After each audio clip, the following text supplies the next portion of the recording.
प्रिय मित्रों, हमारे आज के समाज में कई चीज़ें ऐसी हैं जो चली आ रही हैं, पुराने टाइम से चली आ रही हैं वैसे तो, पर आज का समय ऐसा है कि कई चीज़ें ऐसी हैं हमें बहुत कड़वी लगती हैं, पर कई रिश्तों की पहचान होती है, वो समय समय पर होती है। जैसे कि अगर बेटे की शादी कर देते हैं तो असली पहचान तो बेटे की तभी होती है जब उसकी शादी हो जाती है। तब तक वो कुंवारा है, चाहे उसे मार लो, छेत लो, जो मर्जी कर लो, वो हमारा ही होता है।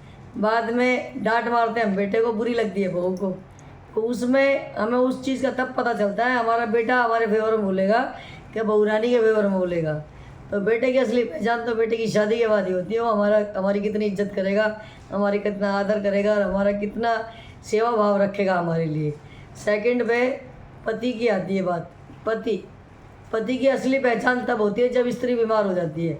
औरत जब पति बीमार हो जाता है तो अपनी जी जान झोंके रखती है उसके लिए, चाहे उसके सिर में दर्द होगा अपने सारे काम छोड़ देगी, खुद को बुखार हो रहा हो चाहे, और वो पति के आगे पीछे घूमे जाएगी। अगर वो समझदार स्त्री है तो वो खूब अपने पति की सेवा करेगी, सारे काम करेगी। परंतु वो पति तब काबिल नज़र आता है जब वो अपनी पत्नी के बीमार होने पर उसका साथ दे, उसकी सहायता करे। मैं ये नहीं कहती उसके पैर दबाए, परंतु कम से कम ये है बुरे समय में उसका काम जरूर है। अगर वो बीमार हो जाती है या कोई किसी भी प्रकार की अड़चन उसके जीवन में आती है तो वो पति उसके काम आएगा, तो उससे बेहतर कोई पति नहीं होगा। तीसरे नंबर पे आती है पुत्री की असली पहचान होती है उसके जवान होने के बाद। बचपन तो यूं ही निकल जाता है बेटियों का, परंतु 14-15 वर्ष के बाद जब बेटी हमारी इज्जत को अपने हाथ में लेकर चलती है तो समाज उसकी तरफ ही घूर घूर कर देखता है, और उसकी असली पहचान तभी होती है कि हमारी बेटी हमारी इज्जत को ख़राब करके आएगी, तो उस इज्जत को बना के आएगी। वो लायक बेटियां होती हैं जो अपने माँ बाप की इज्जत को हमेशा संभाल के रखती हैं, शादी से पहले भी और शादी के बाद भी। तो पुत्री की असली पहचान तभी होती है जब उसकी जवानी शुरू होती है और शादी के बाद वो अपने ससुराल में हमारा आदर मान बनाए रखती है, हमारी इज्जत बनाए रखती है। फिर भाई आया।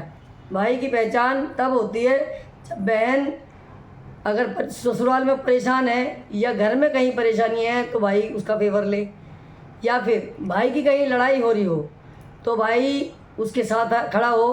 तो भाई अगर 2 भाई होंगे तो वो भाई ही भाई की रक्षा करे, तो वो भाई कहलाता है। फिर आती है बात बहन की। बहन जब जायदाद का बंटवारा होता है तो बहन अपनी औकात दिखाएगी नहीं दिखाएगी, वो बहन का मतलब है। अगर भाई की जायदाद का बंटवारा हो रहा है तो बहन अगर समझदार है तो भाई की जायदाद में बिल्कुल भी इंटरफेयर नहीं करेगी।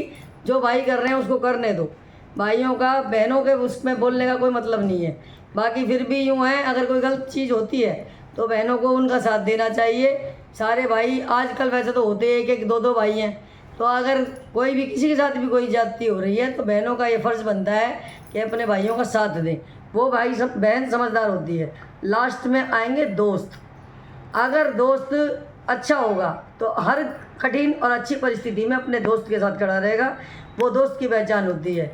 अगर आपको मेरी बातें अच्छी लगे तो इस चैनल को लाइक पर सब्सक्राइब कीजिए, शेयर किया कीजिए और कमेंट में ज़रूर बताया कीजिए कि मैं आपके लिए कुछ अच्छा बोल रही हूँ, आपको मेरी बात पसंद आ रही है या नहीं आ रही है। भगवान भोलेनाथ का दिन है, हर हर महादेव बोलकर जो भी आपका कमेंट है ज़रूर दें। धन्यवाद।